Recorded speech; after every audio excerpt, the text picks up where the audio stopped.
सभी को नमस्कार। आप सभी को प्रणाम।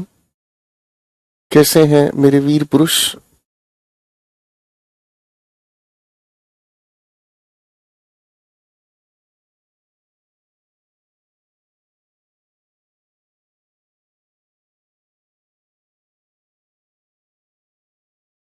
सप्रेम नमस्कार। कैसे हैं आप सभी बच्चे? पढ़ाई वढ़ाई कैसी चल रही है भाई? सब ठीक ठाक है? हाल चाल, माहौल, घर परिवार सब बढ़िया है जी? नमस्कार विशाल, सुशील, रोज भाई साहब नमस्कार। कैसे हो मेरे बच्चों?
हाँ जी,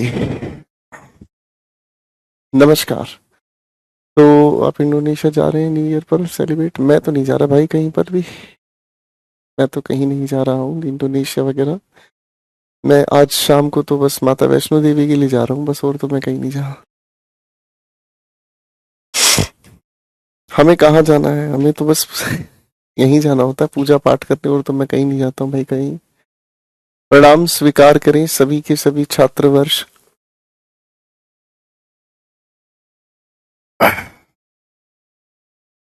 नमस्कार भाई।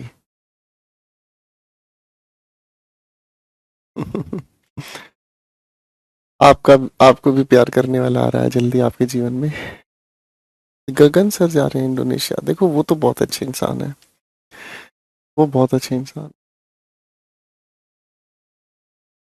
मैं और गगन सर मालदीव जाएंगे। गगन सर शादीशुदा आदमी है भाई, कहीं भी जा सकते हैं। मैं सिंगुलर हूँ, मैं कहाँ जाऊंगा भाई? है जी। आओ कभी हवेली पे, कुछ ना होना तुमसे भाई। आओ बच्चों, पैसेज नंबर 26 करते हैं। आज हम इस कॉम्प्रिहेंशन वाले सेक्शन को फारिग कर रहे हैं, ठीक है? अरे यार ये क्या आ गया? ये क्या आ गया भाई? अरे यार ये तो क्लोज टेस्ट दे दिया। ये तो क्लोज टेस्ट दे दिया भाई। सीक्वेंस गलत कर दिया भाई।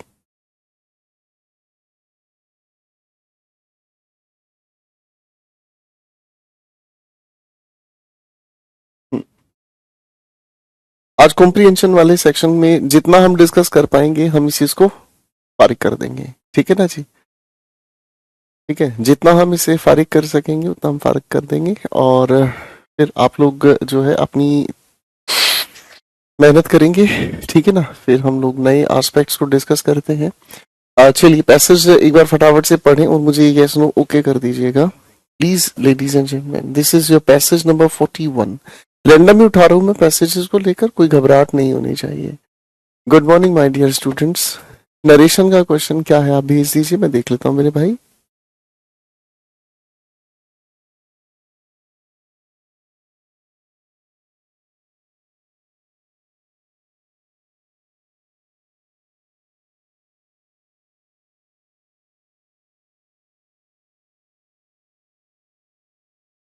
जैसे आप इसे पढ़ें ओके करिएगा, फिर आगे चलते हैं।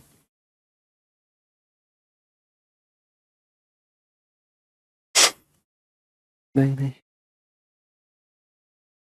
मुझे जोधपुर जैसलमेर जाना है घूमने। देखो कब बनता है प्रोग्राम, अभी तो हमारा कोई प्रोग्राम नहीं है। पढ़ो भाई पढ़ो। पढ़ लिया बेटा, अब इसको पढ़ो।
चलिए बच्चों पढ़ने का, हाँ जी पढ़ने का काम करते हैं। One of the boys in a small village was sent to the fields to look after some sheep. He was instructed by the villagers to mind the sheep and take care of them. Don't let them stray. Stray का मतलब होता है to roam aimlessly. इसका synonym थोड़ा सा देख लीजिएगा, ठीक है ना। आगे लिखा हुआ इसी को आप ये भी कह देते हैं। Set the villagers to him and keep a good look out for the. Look out का मतलब क्या होता है? Look out का मतलब होता है अलर्ट होना, ठीक है ना। To be cautious. Look out और अगर हम कहें तो लुक आउट नोटिस भी होता है, ठीक है ना। ढूंढने के लिए जब किसी को कहा जाता है, ठीक है, जब किसी को ढूंढने के लिए कहा जाता है जाओ ढूंढो। Don't go far away and if you see a wolf. इसकी प्रोनाउंसिएशन का ध्यान रखें बच्चों, इसकी प्रोनाउंसिएशन इससे शुरू होती है, ठीक है ना जी। एक फेमिनिस्ट राइटर है वर्जीनिया वुल्फ, ठीक है। प्रोनाउंसिएशन का ध्यान रखें। गजब की बात यह है कि बहुत कम लोग हैं जो विलियम शेक्सपियर का नाम ठीक से बोल पाते हैं, ठीक है। नाम जो न बोले लेकिन नाम की टांग जरूर तोड़ देते हैं। ऐसा नहीं है कि वो ही हमारे नाम की टांग तोड़ते हैं, हम भी उनके नाम की टांग तोड़ते हैं, ठीक है ना। जैसे एज आर्टिकल आप इसे पढ़ोगे क्या? एन, ठीक है। एज प्रोनाउन इसे पढ़ोगे इट, और आर्टिकल पढ़ोगे अ, ठीक है। तो एन इट, ठीक है। Meets my friend Anita, वो ऐसे ही बोलते हैं, ठीक है। But my mind she is Anita. अब भाई अनीता को हटाकर हम तो यहाँ बोल देते हैं, लेकिन अब सोचो वो कैसे बोलेंगे? सन इटा, शी इज सन इटा, ठीक है। फाइन, ऐसे ऐसे नामों की टांग तोड़नी है। एंजाली, अब तो समझ में आ गया, ऐसे बोलने की कोशिश करो। हाँ, meet my friend mister Moody, याद है, ठीक है। चलो आगे चलते हैं। If you see a wolf coming near the sheep, shout out wolf as loudly as you can, and we will come at once to help you. All right, said the boy. I will be careful. So every morning he drove his sheep out to the hillside and watched them all day. And when evening came, he drove them home again. But after a few days, he got rather tired of this lonely life. Nothing happened, and no wolves came. No one. So one afternoon he said to himself, एक बार ध्यान से देखना, आप लोगों को figure of speech पढ़ाई जाती है, ठीक है ना जी, आप लोगों को फिगर ऑफ स्पीच पढ़ाई जाती है, ठीक है। जब फिगर ऑफ स्पीच आप लोगों को पढ़ाई जाती है तो फिगर ऑफ स्पीच में एक चीज पढ़ाई जाती है कि कोई नॉन लिविंग थिंग लिविंग की तरह ट्रीट करे, तो इस चीज को हम पर्सोनिफिकेशन कहते हैं। अब ध्यान से देखो, व्हेन इवनिंग केम, आने का जो काम है वो तो ह्यूमन बींग्स का है। भाई आप कहीं जा रहे हो तो वापस आ जाएंगे, है ना। मम्मी पापा कहीं जा रहे हैं तो कोई आपके घर पे आ जाएगा, है ना। घर पे कोई नहीं है तो कोई घर पे आ जाएगा, है ना। किसी के घर पे कोई नहीं तो आप किसी के घर पे चले जाएंगे। ह्यूमन बींग्स नेचर है ये। अब ये पर्सोनिफिकेशन है। जब शाम आई, इस चीज को अगर ग्रामेटिकल तरीके से देखें, ये लिटरेचर में चल जाएगा, ये फिगरेटिव मीनिंग में चल जाएगा, लेकिन अगर इस चीज को हम लैंग्वेज में देखें तो ये इंडियनिज्म है। इंडियनिज्म है, ये ट्रांसलेशन है। शब्दों को यूं का यूं हम कहते हैं ना, शाम आ गई, वो हमने एज इट इज शाम चिपका दिया यहाँ पर। These villagers have given me a very useless job. I think I will play a trick on them. Trick on का मतलब होता है किसी का बेवकूफ बनाना। Just for fun, so he got up and began shouting as loudly as he could, "Wolf, wolf!" The people in the village heard him, and at once they came running with their sticks. "Wolf, wolf!" shouted the boy, and they ran faster. At last they came up to him, out of breath. ठीक है जी। Where is the wolf? They panted. P-A-N-T. देखो जी, ये जो pants है ये तो आप पहनते हैं, ये बेसिकली शॉर्ट फॉर्म है पेंटालून्स की, ठीक है जी। सिर्फ अगर PANT का हम यूज करें तो पैंट अपने आप में एक वर्ब होती है जिसका मतलब होता है हाफना और साथ साथ कर रहना, ठीक है ना जी। But the boy laughed and said, "There is no wolf. I only shouted for fun, and it was fun to see you all running as hard as you could." The men were very angry. "You mischievous boy," they said, "if you play a trick like that again, we will beat you instead of the wolf." And they went back to their work in the village. For some days the boy kept quiet, but he got restless again and said to himself, "I wonder if they will come running again if I cry wolf one more. It was so much fun the last time." So once more he began shouting, "Wolf, wolf!" The villager heard him. Some said, "That boy is up to the trick again," but others said, "It may be true this time, and if there really is a wolf, we shall lose some of our sheep." So they seized their sticks and ran out of the village to the sheep. "Where is the wolf?" they shouted as they came up. "Nowhere," said the boy, laughing. "It was fun to see running up the hills as fast as you could. We will teach you to play jokes." मैं बताता हूँ तुझे मजाक करना ससुरे, है मैं बताता हूँ तुझे। This is a kind of way.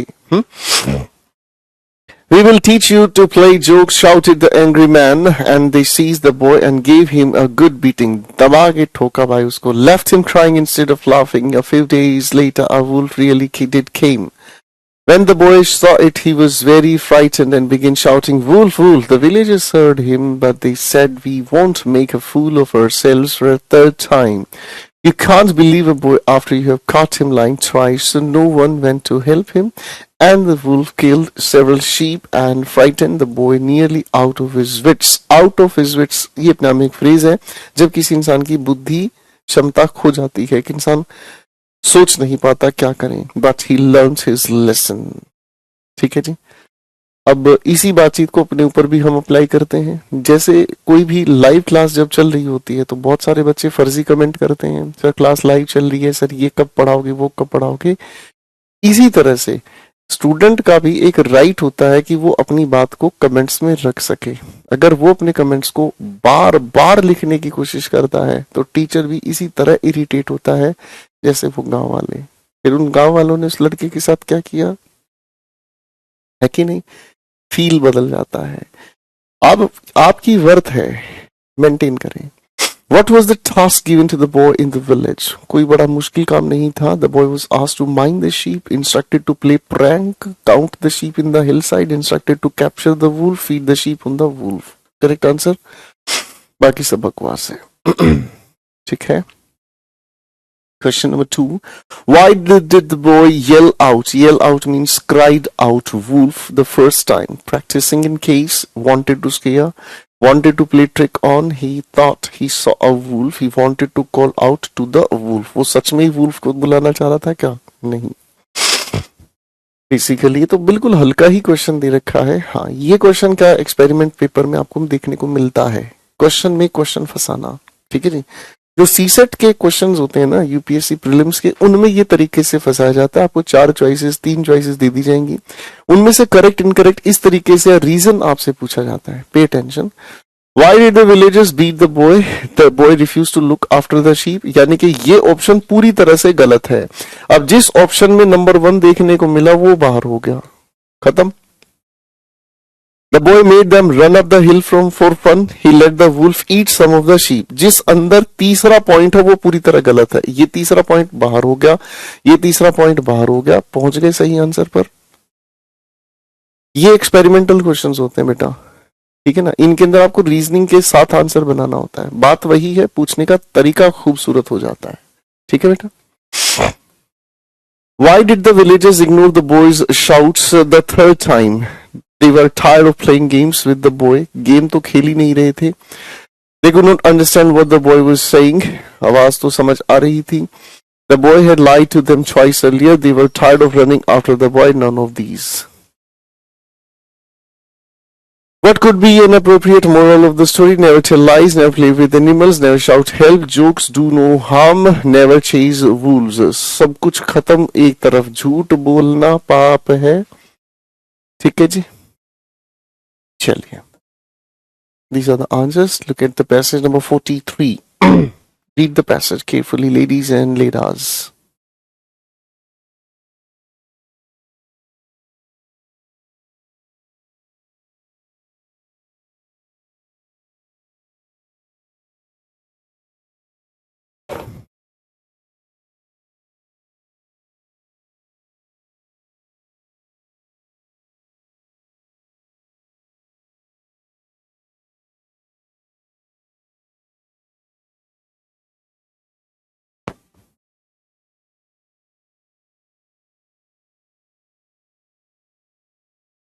बनाने की कोशिश करो बेटा.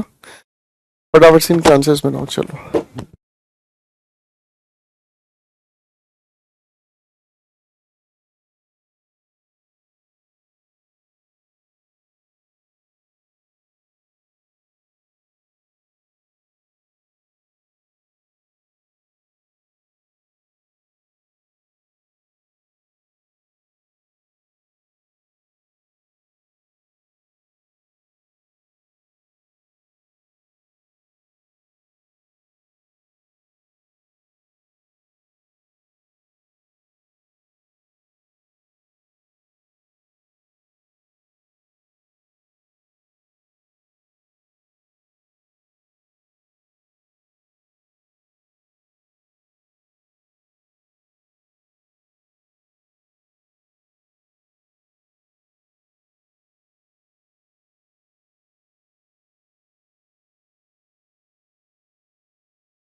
सभी को नमस्कार।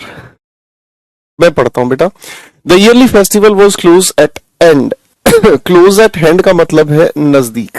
ये सब फ्रेजेस है। जो बच्चे परेशान होते हैं ना, सर ये कैसे याद हो वो कैसे याद हो, पैसेज पढ़ो, दुनिया भर का सीखने को मिलेगा। जो मैं नहीं बता पा रहा वो भी आप अपने आप सीखने समझने की कोशिश करोगे।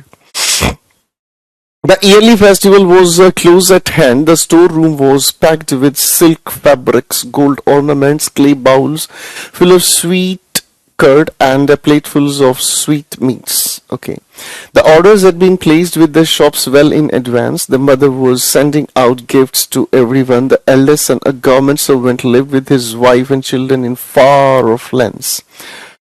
The second son had left home at an early age. As a merchant, he traveled all over the world. The other sons had split up over petty squabbles. Petty tuch. Split up means alag ho gaye the, squabbles, and they now lived in homes of their own. छोटे छोटे झगड़े अलग करा देते हैं. The relatives were spread all across the world. They rarely visited. The youngest son, left in the company of a servant, was soon bored. Left her, वो भी छोड़ के चला गया क्योंकि बोर रहता था. And stood at the door all day long, waiting and watching. His mother, thrilled and excited, loaded the presents on trays and plates, covered them with the colorful kerchief. अब ध्यान से समझो, जो आप लोग टॉवल्स यूज करते हैं ना, उन्हें कर्चीफ कहा जाता है. A piece of cloth. आप अगर इसके साथ हैंड को जोड़ देते हैं तो ये वो टॉवल है जो हाथ में ही रखा जा सकता है. That piece of paper, that piece of cloth जिसे आप हाथ में रख सकते हैं. ठीक है जी, बात समझ में आ रहा है? चलिए. With colorful kerchiefs and sent them off. OFF means भेज दिए गए. With maids and servants. The neighbors looked on. पड़ोसी देख रहे हैं. The day came at an end. दिन खत्म हुआ. All the presents had been sent off. सब भेज दिया गया. The child came back into the house and dejectedly means उदासीनता से, said to his mother, Ma, you gave a present to everyone, but you didn't give me anything. हमको कुछ नहीं दिया. His mother laughed. I have given all the gifts away to everyone. Now see what's left for you. तेरे लिए देख बेटा क्या बचा. She kissed him on the forehead. The child said in a tearful voice, रोते हुए कहा, Don't I get a gift? मेरे को गिफ्ट नहीं मिला. अब देखो बच्चे की साइकोलॉजी क्या है. मम्मी उसे लाड कर रही है लेकिन लाड की कीमत नहीं है, उसे चाहिए मेटीरियलिस्टिक गिफ्ट. गजब की बात है कि नहीं? ठीक है. डोंट आई गेट गिफ्ट, मुझे तो गिफ्ट नहीं मिला. You will get it when you go far away. जब तू छोड़ के जाएगा तब तेरे को भी गिफ्ट मिलेगा. But when I am close to you, don't I get something from your own hands. जब मैं पास हूं मम्मा तो मैं आपसे कुछ भी नहीं मुझे मिलेगा. His mother reached out her arms and drew him to her. This is all I have in my own hands. बस मेरे हाथ में यही है. एक तू है और एक ये तेरा प्यार है. ठीक है ना. It is the most precious of all. ठीक है जी. Why did the woman's second son travel? ठीक है जी. Why did the woman's second son travel? ठीक है. He was restless by nature. है जी. He did not want to stay at home. He was rich and could not afford travel. Job was such that he had to travel. None of these. Factual question है, इनमें से कुछ भी नहीं है. Second सन क्या कर रहा था भाई? सेकंड सन का ट्रेवल का काम था. ठीक है जी. बिजनेस था, ट्रेवल का काम था. Why did the woman's eldest son not attend the festival? जो सबसे बड़ा बेटा था कि वो फेस्टिवल क्यों नहीं उसने अटेंड किया भाई? He was not on good terms with the youngest. नहीं भाई साहब, झगड़ा तो कोई था ही नहीं. He had quarreled with his mother. नहीं, पत्नी ने अलाउ नहीं किया. पत्नी का जिक्र मत करो भाई. His job prevented him from taking leave. ये तो सेकंड सन की बात है. इनमें से कोई भी नहीं. इनमें से कोई भी नहीं. ठीक है जी. How did the woman prepare the festival? She bought expensive gifts for her children and neighbors. ठीक है ना जी. महंगे गिफ्ट उसने जो है वो रखे हैं. ठीक है जी. महंगे gift. She ordered her servants to prepare sweets and food well in advance. She made sure that her youngest child was looked after well so that he wouldn't be bored. बेटा जी ये तो हुआ था. छोटे बच्चे का ध्यान नहीं रखा, वो बोर हो रहा था. यानी कि जिसमें थर्ड पॉइंट लिखा हुआ है वो तो सबसे पहले बाहर करो. ठीक है भाई. अब बताओ क्या कहना है. अब बताओ भाई क्या कहना है.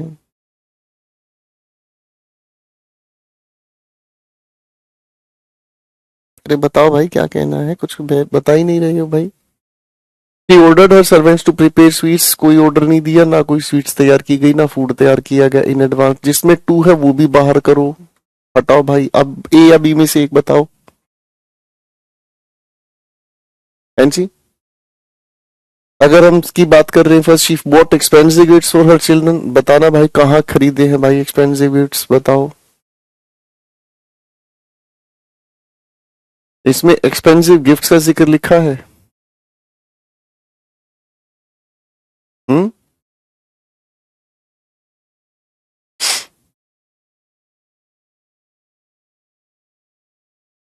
क्या कहेंगे भाई.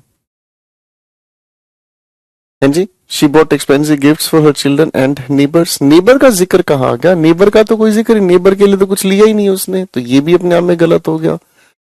नेबर का तो कोई जिक्र ही नहीं है ना भाई. और यहाँ स्वीट्स और फूड का जिक्र है, वहां तो गोल्ड ऑर्नामेंट्स भी खरीदे जा रहे हैं. तो इनमें से तो कोई भी वैलिड आंसर नहीं है. What did the youngest child do while his mother was busy? He waited for a chance to steal some sweetness. भाई ये तो पूरी तरह गलत है. जिसमें भी पॉइंट वन लिखा है वो अपने तरफ से बाहर कर दिया हमने. He pestered his mother. Pestered का मतलब होता है जो परेशान करता है, आसपास मंडराता रहता है और परेशान करता है. His mother to give him a present. ठीक है ना. तो भाई ऐसा कुछ भी नहीं है. नंबर टू जिसके अंदर है वो भी बाहर कर दिया. He stood at the door waiting and watching. Third one correct answer है भाई. थर्ड वन करेक्ट आंसर है भाई. ये रहा आपके पास थर्ड वन करेक्ट आंसर. ठीक है जी. करे क्या बेचारा. Which of the following can be said about the woman? She was a widow who had brought up her children single-handedly. She was not a good mother since children had left home at an early age. ये है आप लोगों का application based question. ये है आप लोगों का एप्लीकेशन बेस्ड क्वेश्चन.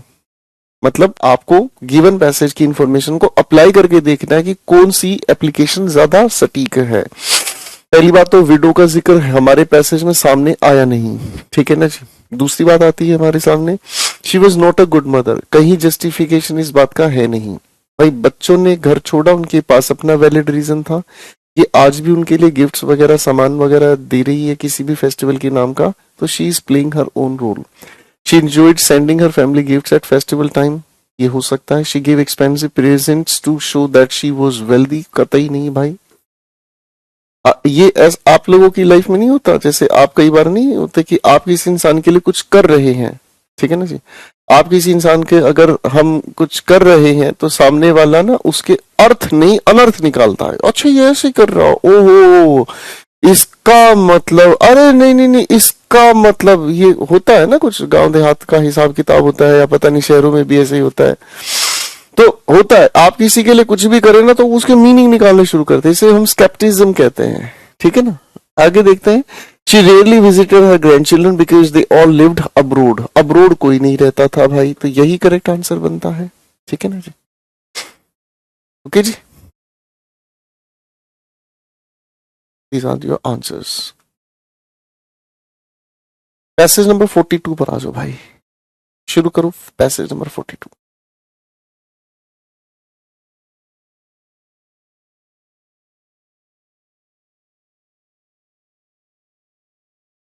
हम्म.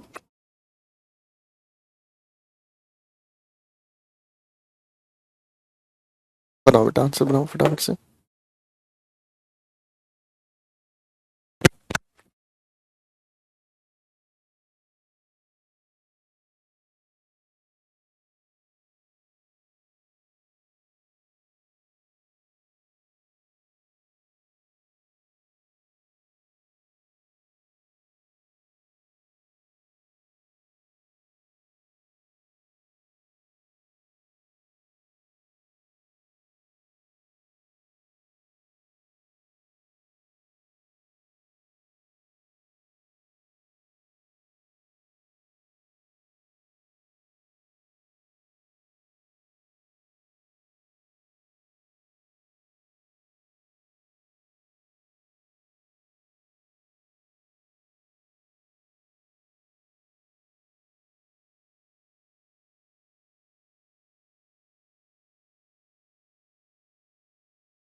पढ़ लिया बेटा?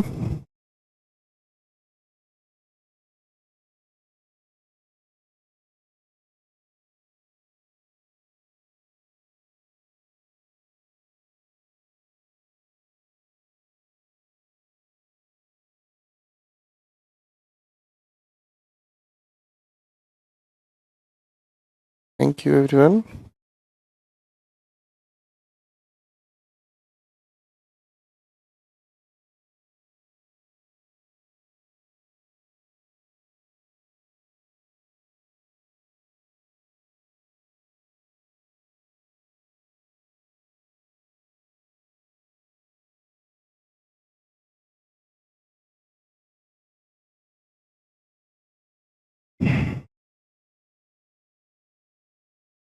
चलो भाई डिस्कशन शुरू करते हैं।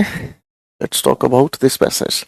My God, it speaks, uttered the emperor of Brazil, and the receiver of the telephone slipped from his hand and banged around. किसी ने कहा My God, it speaks, ये बोलता है, और उसके हाथ से जो फोन का रिसीवर था वो छूट गया। Means total amazing, मतलब total amazement. At the other end, Alexander Graham Bell was still one line नहीं, online होना चाहिए यहाँ पर। The incident goes back to 1876 when at an exhibition in Philadelphia in USA, Alexander Graham Bell was giving a demonstration of his invention. This strange instrument known as telephone was to revolutionize life in the years to come. Bell was born at Edinburgh, spelling गलत है Edinburgh की, Scotland. He was a teacher and was dedicated to the noble cause of teaching the deaf and dumb. Okay, deaf, please mind the pronunciation, deaf and the dumb.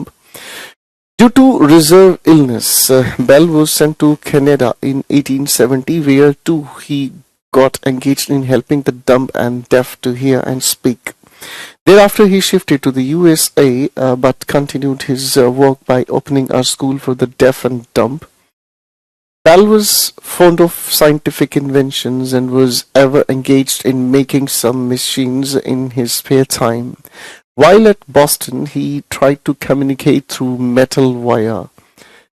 His companion in this work was Watson. One day, while experimenting with his instrument, Bell spoke to Watson standing at the distance. Watson was taken by a pleasant surprise as he had heard Bell clearly through his instrument. The instrument was a success and Bell patented it. अपने नाम दर्ज करा लिया। Graham Bell had some sterling qualities. Sterling means top level की qualities of head and heart. दिल से भी अच्छा, दिमाग से भी अच्छा।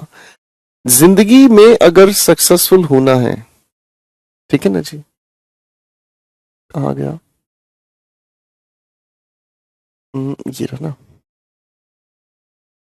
जिंदगी में अगर सक्सेसफुल होना है तो सक्सेसफुल होने के लिए आपको सबसे ज्यादा किन चीजों पर ध्यान देना चाहिए? तो जिंदगी में सक्सेसफुल होने के लिए 3H फॉर्मूला बनाकर चलो। एक आपका हार्ट, एक आपका हैंड और एक आपका हेड। 3H फॉर्मूला बनाकर चलो। और 3H फॉर्मूला, अपना दिल हमेशा साफ रखो। किसी के प्रति कभी कोई ग्रज यानी कि किसी के प्रति कोई बैर भावना ना रखो। अगर किसी ने आपके लिए कुछ बुरा किया है उसे माफ करके आगे बढ़ जाओ। यही जीसस क्राइस्ट ने भी हमें सिखाया है।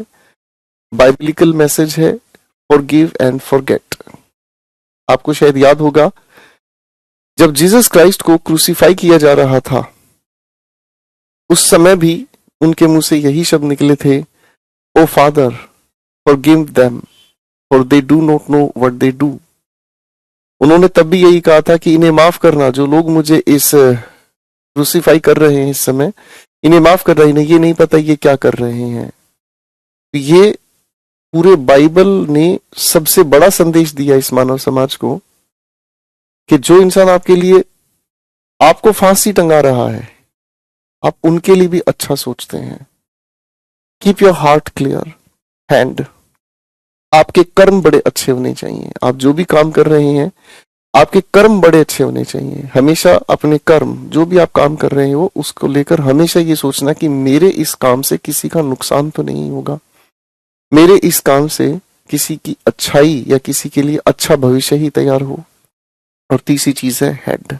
अपने दिमाग में कभी भी बुरे विचार नहीं आने देने चाहिए। अगर आपके विचार अच्छे हैं तो आपके कर्म भी सुधर जाएंगे और आपका दिल भी साफ रहेगा। तो इस 3H को हमेशा मेंटेन करके चलना चाहिए। ठीक है बच्चों, तो ये जो लिखा है ना हेड एंड हार्ट, ये बहुत अच्छा लगता है। Apart from being an artist, he was a kind human being ready to help the needy. He established an institution for the deaf and dumb children. He died in 1922 in Canada. The entire Northern America paid him a tribute by hanging up their telephones for a while during his funeral. That was a kind of, okay, that was a kind of tribute, or you can say obituary. What, according to the passage, was the contribution of invention of telephone? Interaction between two persons at some distance was possible. Rich people were able to communicate with others. Graham Bell could converse with Watson regarding invention through the telephone. It revolutionized human life. None of these. Passage के हिसाब से telephone की invention ने हमें क्या दिया है जी? Interaction ऐसा कुछ भी नहीं दिया। I mean, according to the passage, was the contribution of telephone. Was the contribution, okay, देखो जी, revolutionize the human life, ये हो सकता है। ग्रैम बेल कुड कन्वर्स, ये कहीं नहीं बात। रिच पीपल, ये भी नहीं भाई। एक, अब इनमें से कोई एक आंसर हमें बनाना है। इनमें से कोई एक आंसर हमें बनाना है जी। जो यहां पर बात कही गई है उसी की वजह से ये वाली बात ज्यादा सटीक है। ये वाली बात ज्यादा सटीक है, इंटरेक्शन ही नहीं। टेलीफोन की वजह से तो इंसान के काम करने का तरीका ही बदल गया। इसकी वजह से तो इंसान का काम करने का तरीका बदल गया। ड्रास्टिक चेंज हम लोगों ने देखा है। Which of the following made Bell to invent telephone? His activity of teaching, service to the deaf and dumb, his keen interest in scientific inventions, encouragement received from Watson, the request from Emperor of Brazil. इसे side रखो भाई पहले तो। हाँ जी, encouragement, Watson ने कोई encouragement नहीं दिया। एक्टिविटी ऑफ टीचिंग ने कोई इंस्पिरेशन नहीं दी है। बी या सी में से ही service to the deaf and dumb, keen interest, भाई साइंटिफिक इन्वेंशंस में इंटरेस्ट था पार्ट टाइम। ठीक है ना जी, fine. The teaching activity undertaken by Bell was considered noble, particularly because he was teaching the physically underprivileged persons. There was nobody else in the field of education. He was not accepting any salary for that job. He was a very famous scientist of his times.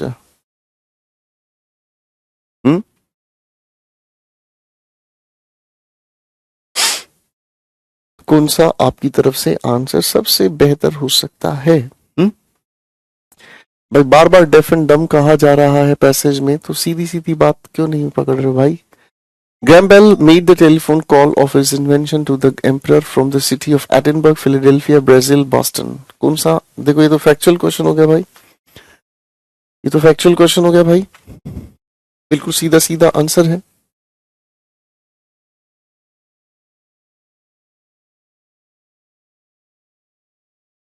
बिल्कुल सीधा सीधा answer है, factual question, सीधा सीधा question, सीधा सीधा इसका answer है। हाँ जी, कहां से फोन किया था भाई?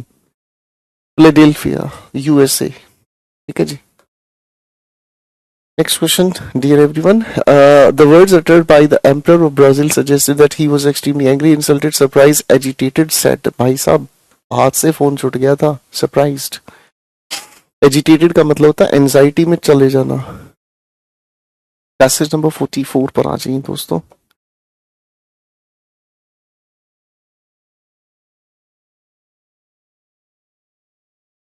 Passage number 44. Please read it carefully.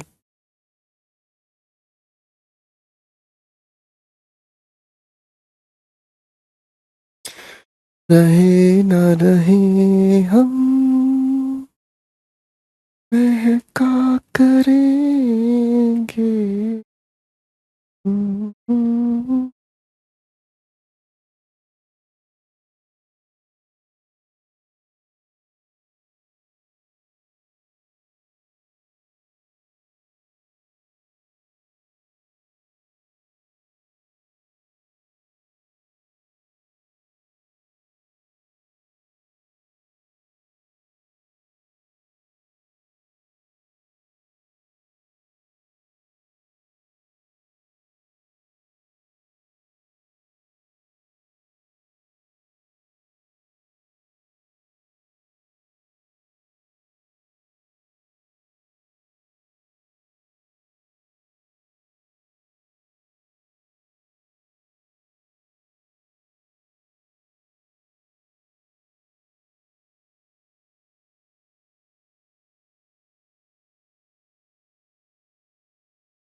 पढ़ो भाई फटाफट से।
चलो बेटा,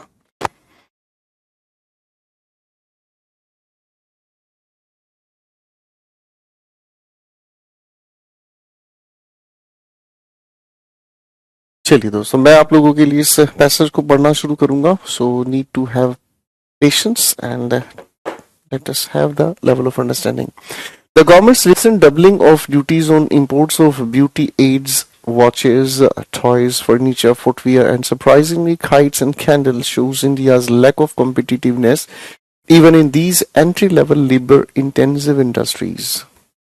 मतलब एंट्री लेवल का मतलब हो गया ये इनिशियल चीजें हैं. अगर इन चीजों को भी हम इंपोर्ट कर रहे हैं और इन पर टैक्स लगा रहे हैं तो इससे पता चलता है कि अपना इंडिया इन चीजों का भी प्रोडक्शन अगर नहीं कर रहा है तो इसका मतलब हमारा इकोनॉमिकल बैकग्राउंड थोड़ा सा डिस्टर्ब है. Also similar recent doubling of import duties on electronics including related inputs and parts is an admission by the government of the country's lack of competence in highly labor intensive, low skilled and repetitive tasks of processing or assembling duty exempt imported inputs to produce and export finished mobile phones and TV. आप जान रहे हैं हमारे देश में एक जमाना हुआ करता था जब वो डिब्बे वाले टीवी हुआ करते थे, खराब होते थे, रिपेयर होते थे, दुकान कहीं ना कहीं मिल जाती थी. अब जमाना आ गया है एलईडी की, ओएलईडी, क्यूएलईडी. अब इनका जमाना आ गया. एक बार खराब तो सब खत्म. आप 1 लाख रुपए का ले आओ एलईडी, एक बार खत्म. इसका कोई इलाज नहीं है. कॉम्पिटिटिवनेस है ही नहीं है हमारे अंदर. चाइना में जाओ, हर चीज का इलाज है. यू वोंट बिलीव, चाइना में पूरा का पूरा मोबाइल, एप्पल जो फोन बनाता है, जो एप्पल मोबाइल फोन यहाँ 1,30,000 रुपए का मिलता है, चाइना में वो असेंबल करके आपको मात्र 12 से 15,000 रुपए में मिल जाता है. ठीक है, गॉट इट. टेक्नोलॉजिकल एडवांसमेंट है हमारे यहाँ. In textiles and apparel exports, India is now being outperformed not only by China but also by Bangladesh and Vietnam. ये हमसे आगे निकल चुके हैं.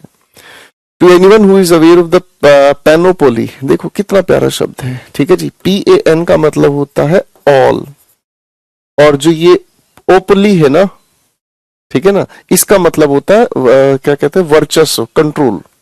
जैसे मोनोपोली आप लोगों ने सुना है. अब मोनोपोली का मतलब क्या समझ में आया? किसी सिंगल रूलर का अधिकार है. ठीक है जी.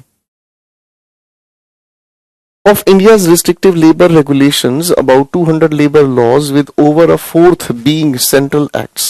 गजब की बात है, 200 लेबर लॉ है हमारे पास और चौथा है वो सेंट्रल एक्ट है. It does not come as a surprise that India is unable to grasp its natural comparative advantage in labor intensive products.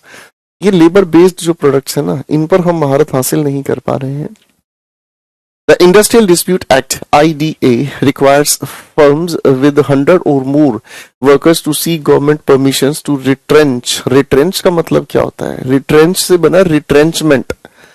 Retrench से बना retrenchment. आप लोगों के पेपर में ये वन वर्ड सब्स्टिट्यूशन पूछा जाता है. ठीक है ना. Retrench का मतलब होता है जब आपको अपने ऑफिस में स्टाफ की जरूरत नहीं है तो आप क्या करोगे? उस स्टाफ को निकाल दोगे. भाई जब से कोविड सिचुएशन हुई है तब से क्या हुआ है, हम लोगों ने देखा कि वर्क फ्रॉम होम फैसिलिटी शुरू कर दी. अपने घर से काम करो, एक computer, laptop, internet connection, data, और भैया अपने घर बैठ के काम करो, ऑन टाइम रिपोर्ट होगी, ऑन टाइम आपकी छुट्टी, ऑन टाइम सब कुछ होगा। बात समझ रहे हैं? पॉइंट क्लियर है? अब इस चीज का अगर मतलब हमें समझ में आ गया कि सारी चीजें ऑनलाइन हो गई हैं और घर बैठे काम कर रहे हैं, तो स्टाफ को बिठाने के लिए हमें किराए पर जगह लेने की भी जरूरत नहीं है। भाई जितना गुड़गांव है, नोएडा है, ओखला है, आप जाके देखो, वहां पर मल्टी स्टोरी बिल्डिंगें खाली पड़ी हैं, कोई ले ही नहीं रहा है। पहले वहां रेंट जाता था एक पूरे के पूरे फ्लोर का। ऑफिसेज की अगर आप बात करो तो वहां पर भाई साहब जाता था किराया कई कई लाख रुपया। अब क्या है, सब खत्म। मुखर्जी नगर में पहले हम एक बैच में 1800, 1900, 2000, 2100 इतने बच्चों को बैठा देते थे। पूरी बिल्डिंग होती थी, उस पूरी बिल्डिंग के अंदर चारों फ्लोर कनेक्टेड होते थे और भैया सारे बच्चे उसमें भर के पढ़ते थे। And now the time is over. अब कोई बच्चा नहीं आता है मुखर्जी नगर में। इतना आ रहा है तो आप समझ रहे हैं कि उनका अपना शौक बड़ी चीज है, ठीक है ना। चलती क्लास में आपने सुन लिया, समझ लिया तो ठीक है। ऑनलाइन क्लास के अंदर क्या है फायदा, आपने नहीं समझा, थोड़ी सी वीडियो रिवाइंड की और आराम से देख लिया। यहाँ आपको टीचर बिल्कुल ऐसा लगता है कि आपके सामने है, चेहरे के सामने पढ़ा रहा है। वो जमाना हुआ करता था कि टीचर पढ़ा रहा है होल नंबर 36 में, आप बैठे होल नंबर 41 में। समझ रहे, टीचर पढ़ा रहा है, आपको लग गई भूख, खोला आपने टिफिन, अपना ठूस रहे हो खाना। Things have changed.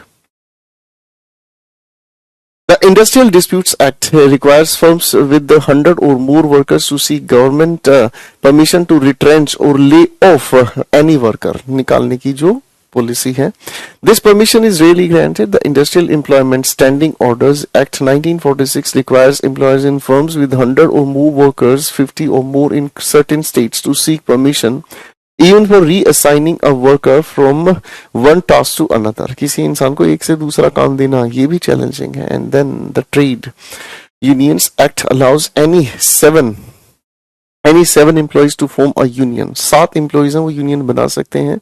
They were using up a large proportion of the firm's managerial resources in dealing with the several unions within itself.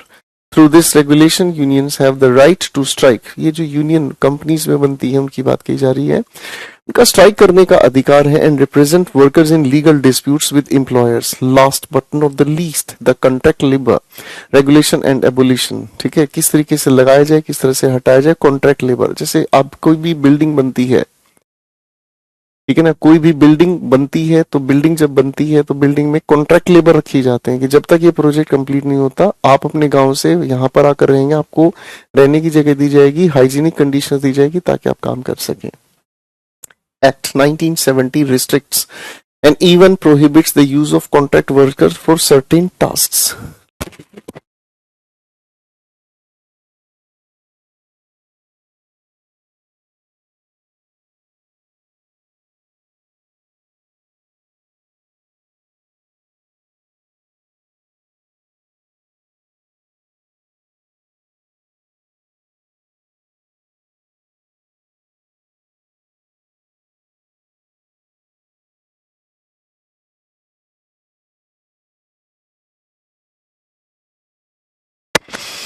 Sorry, ladies and gentlemen. Thus, these labor regulations effectively prevent firms from using labor-intensive methods of production.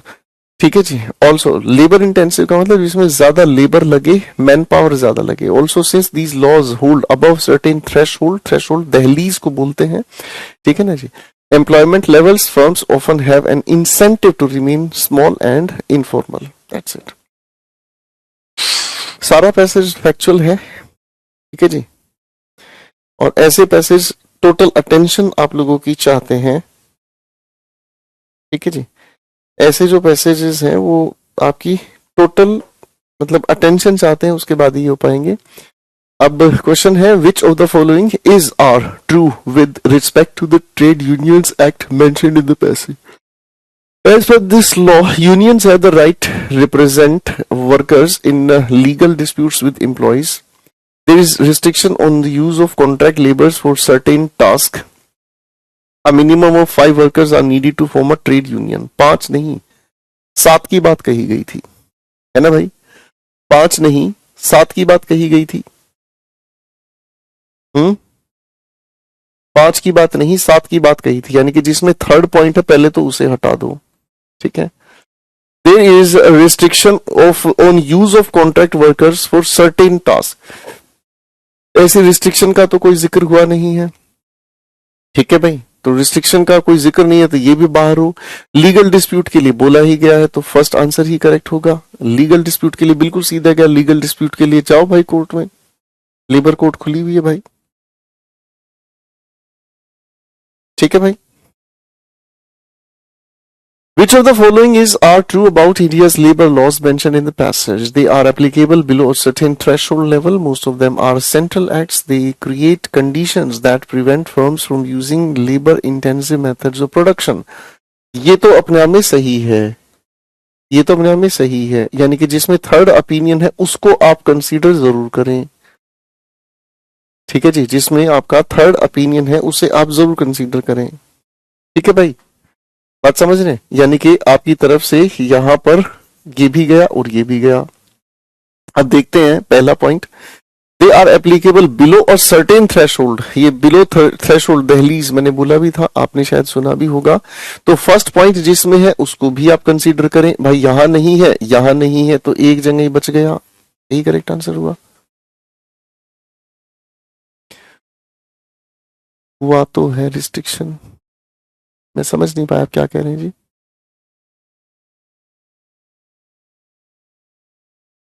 Next question, as per the passage the government has doubled import duty on which of the following: kites, electronics, edible items। लो भाई ये तो बिल्कुल ही fact चेप दिया बेटा, इस question का answer एक बार passage में झांकना पड़ेगा, ठीक है, इसका आंसर एक बार पैसेज में आपको झांकना पड़ेगा कि कौन सी वो चीज है, काइट्स है, इलेक्ट्रॉनिक्स है या एडिबल आइटम्स है, इसके बारे में मैं कह नहीं पाऊंगा। फाइन,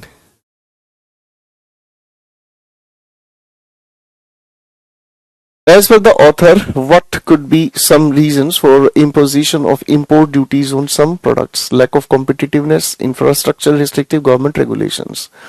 हाँ भाई क्या वजह है बताओ, जो डबल अप किया जा रहा है, जो डबल अप किया जा रहा है imposition of import duties on some products, क्या वजह है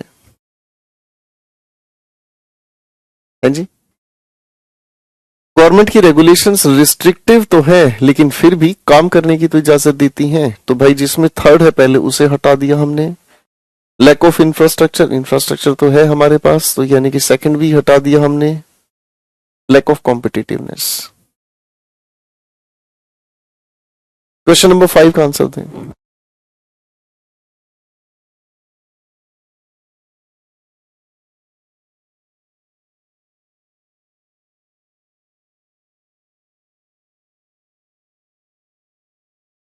क्वेश्चन नंबर 5 पर आ जाओ भाई फटाफट से।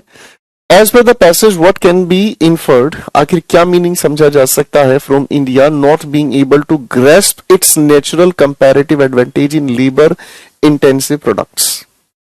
ध्यान से देखना, ये दो ऑप्शन बहुत मुश्किल देखने को मिलते हैं, all of the above, none of the above, ठीक है, ये दो ऑप्शंस बहुत मुश्किल से देखने को मिलते हैं भाई, ठीक है।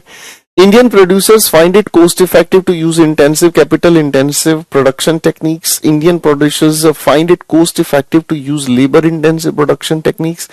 Labor intensive पर ध्यान रखना। Indian producers may find it cost effective to use some capital intensive production techniques। सारा फैक्चुअल है भाई, सारा फैक्चुअल है और कुछ भी नहीं है, ये भी फैक्चुअल है। पैसेज एक बार दोबारा से देख लेना तब इसका आंसर आप बना पाएंगे, ठीक है जी। पैसेज नंबर 45 भाई पढ़ो फटाफट से। कौन था वो आपकी क्लास में कह रहा था सर 10-10 वाले भी करवा दो? कर बेटा तू 10 वाले कर, तेरे 5 में तोते उड़ेंगे, तू 10 वाले कर भाई।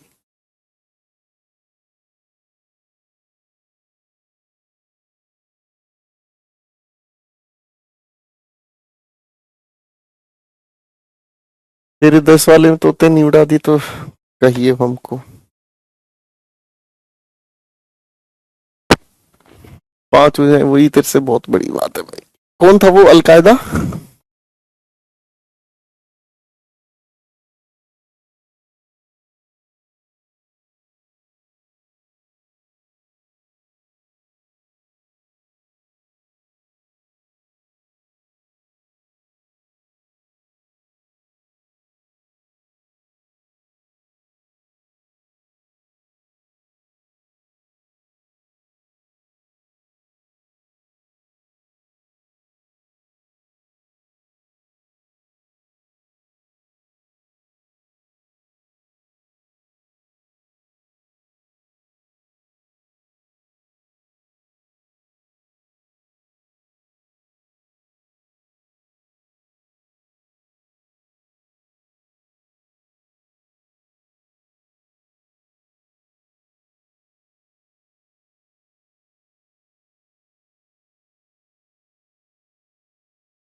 बनाओ बनाओ बनाओ फटाफट से।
बना लिया भाई।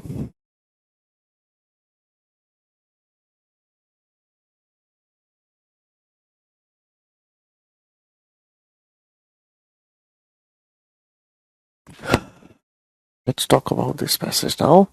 The second largest colony of emperor penguins in the world appears to be collapsing after rough seas drowned all of its babies 3 winters in a row. The Halley Bay colony once accounted for 5 to 9% of the global emperor penguin population, according to the British Antarctic Survey (BAC). It reported the catastrophe is called doomsday, अंत वाला दिन जिस दिन बर्बाद हो रहा है सब कुछ, that amounted to about 15,000 to 24,000 adult breeding pairs. Penguin की बताई गई है सिर्फ बातें, but in 2016 the PSC ice platform on which the colony was raising its babies collapsed during rough weather, throwing infant penguins unable to swim into the frigid water. Frigid जमा हुआ. In 2017 and 2018, the rough weather pattern repeated itself. The birds arrive at the site from their summer sea jaunts each April to breed for the resulting chicks babies of those. ठीक है, तो वैसे चिक बोला जाता है लड़कियों के लिए, एक स्लैंग है हाई चिक. ठीक है, टू सरवाइव, जैसे आप लोग नहीं अपनी गांव देहात की भाषा में नहीं बोलते टोटे टोटे गया दिल टोटे. ठीक है ना जी, फाइन. आगे लिखा हुआ है for the resulting chicks to survive and the site has to remain stable throughout the southern hemisphere's winter, which lasts until December. By 2018, a handful of adults, a few hundred or about 2% of the original population, turned up at the Halley Bay site. The researchers reported the remaining colony appeared in disarray. Disarray means बिखरा हुआ, line out हो जाना, with adults moving closer to the ice edge than is typical, and there was difficult to count scattered among the roughened chunks of ice. The good news is that at least some of the colony appears to have moved rather than died out. The Dawson-Lambton Glacier colony, to 34 miles, means 54 kilometers to the south, has significantly swelled in numbers. Swelled means increased in numbers since the devastation of Halley Bay. The BAC reported that a colony which had hit a low of just 1280 pairs in 2015 season swelled in each succeeding year. 2016 it reached this facts है और कुछ भी नहीं है. ठीक है ना. तो एक बालक पूछ रहा जी क्या ये अप्रोच सही है, पहले क्वेश्चन देख ले फिर आंसर बना ले. आप पर डिपेंड करता है, आपको जो सुटेबल लगे आप वो करें. ठीक है ना जी, कोई रेडीमेड मेथड नहीं है. There is no spoon feeding method in this process. हम अपनी हमेशा एक ही अप्रोच लेकर चलते हैं. पैसेज को पढ़ो, जितना समझ आए, जैसा समझ आए पैसेज को पढ़ो, इसके बिना काम नहीं चलेगा. उसके बाद क्वेश्चन देखो, आंसर बनाओ. अगर फैक्चुअल तो ऐसी चीज है, फैक्ट्स याद नहीं रह पाते हैं तो दोबारा से पैसेज में अगर ढूंढना पड़े, एटलीस्ट आपको ये तो पता चल जाए कि भाई 5वें क्वेश्चन का आंसर देखने के लिए हमें पैसेज के कौन से हिस्से में. अब आप सोचो कि मैंने पहला क्वेश्चन पढ़ा, पूरे ही पैसेज में ढूंढते फिरोगे, फिर क्वेश्चन 2 के लिए फिर पूरे पैसेज में ढूंढते, एक ही पैसेज को 6 बार पढ़ोगे भाई. That will be more hectic if you understand. Question number 1 कहता है भाई जो आंसर अभी बन पाए हमसे ठीक है, नहीं तो फैक्ट्स के लिए दोबारा पैसेज देख के आंसर बनाएंगे। Which of the following is an antonym of frigid. लो भाई फ्रिजिड का एंटोनिम पूछ लिया, बताओ इसमें पैसेज का पढ़ के क्या करना है जी। फ्रिजिड का मतलब क्या हुआ? Flexible, soft, Luke warm. अरे हॉट कहोगे ना, वो एक्सट्रीम ठंडा है, हॉट गर्म हो गया। ल्यूक वार्म होता है गुनगुना, जो आप सर्दी में पीते हैं गुनगुना पानी, ठीक है जी। Which of the following is synonym of disarray. भाई डिसएरे से एरे हटा दो, एरे का मतलब हो गया बिल्कुल जो सीधा है, और डिसएरे का मतलब जो भटका हुआ है। इसने क्या पूछा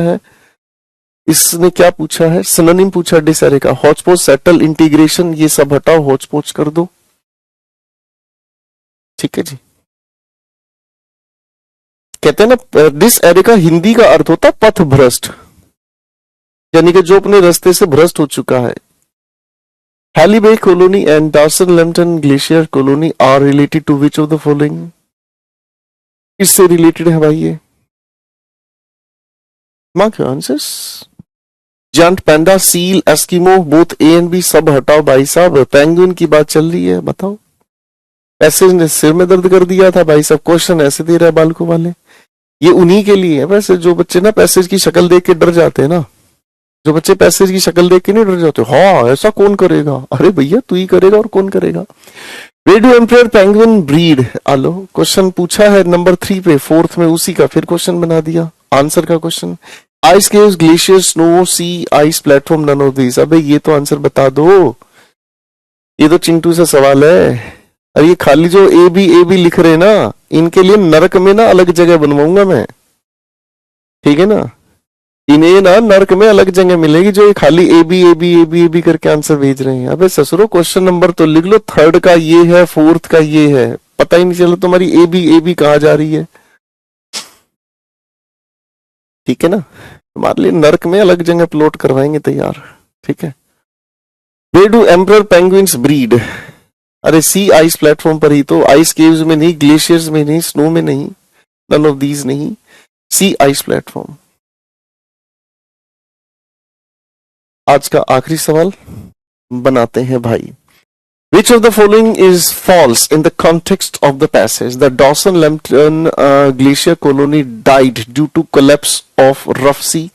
The penguin birds breed during April every year. Halley Bay colony reached this. देखो भाई ये फैक्चुअल क्वेश्चन है, इसके लिए पैसेज एक बार आपको देखना पड़ेगा, पैसेज देखकर इसका आंसर बनाना है, ठीक है जी, ठीक है। So that's all folks, ladies and gentlemen, see you next week, next day we will talk about this issue, और अगले सप्ताह हम कुछ नया पढ़ेंगे, पैराजंबल या क्लोज टेस्ट, ठीक है ना। So let me close the window now,